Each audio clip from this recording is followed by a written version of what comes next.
It is April 16th, a bunch of new listings. We're going to talk about a recent sale that received 9 offers. Wow. We're here for another episode of Real Estate in Marin with Dana Williams, the place you need to be if you're looking to buy or sell real estate in Marin. Let's get into it. Awesome. Thank you, Dana. Let's first take a look at single-family home residences over this past week in both Marin and Mill Valley.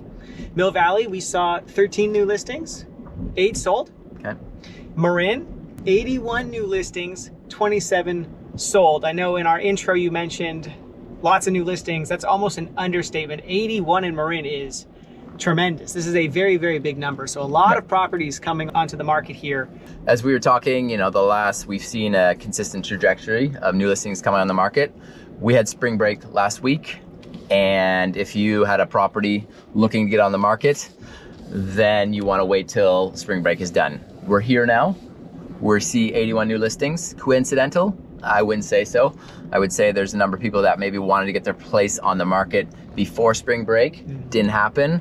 So now we're here. Now, the property we wanted to highlight this week, San Anselmo, 200 Flora Avenue. This was a 3-2. I know you actually got involved in this a little bit with some potential buyers. 1532 square feet. It came on the market at 1.115. And I know you were telling me this was kind of a price where you were like, well, okay, what's wrong with it, right? It was almost too good to be true. Yeah, I have buyers, first-time home buyers, looking in this this price range in this location, and we actually, it jumped out, and as I'm sure it did in talking with the listing agent, they got a lot of interest. That price point, so we're thinking, what was going on here? We went and looked at it, and sure enough, what we found out is the foundation. A good portion of it was built with brick and mortar.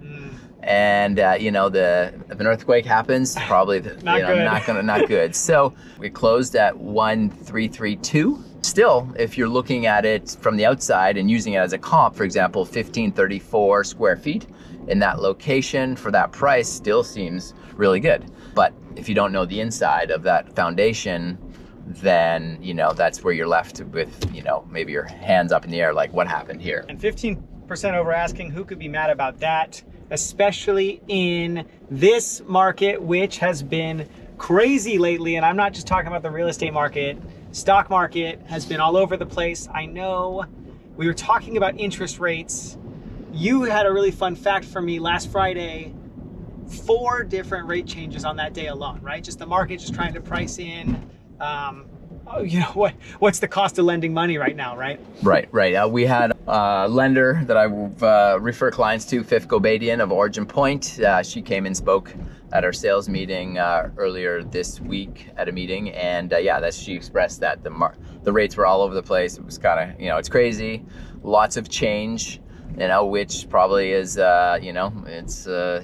causes some concern. It kind of expresses the importance of what I suggest to buyers is to, get connected with a lender you feel comfortable working with, because they're going to be able to guide you in the best possible way. And pre-approval guidelines have been updated. So if you've done that recently, that's something that I hear you're going to have to redo. Yeah, if you haven't done pre-approval, like your guideline in the last month, I believe Fifth mentioned they've been changed. So you definitely want to look into that and make sure that you're up par on all your pre-approval. Awesome, and hopefully some of that volatility is going to calm down, but I doubt it. So we'll see. Yeah. But it's something to keep in mind. Well, I don't know. I think that'll close us out for this week, right, Dana? That's right. That's another episode of Real Estate in Marin, the place you need to be if you're looking to buy or sell real estate. I'm Dana. I'm Alex. And we'll see you next time.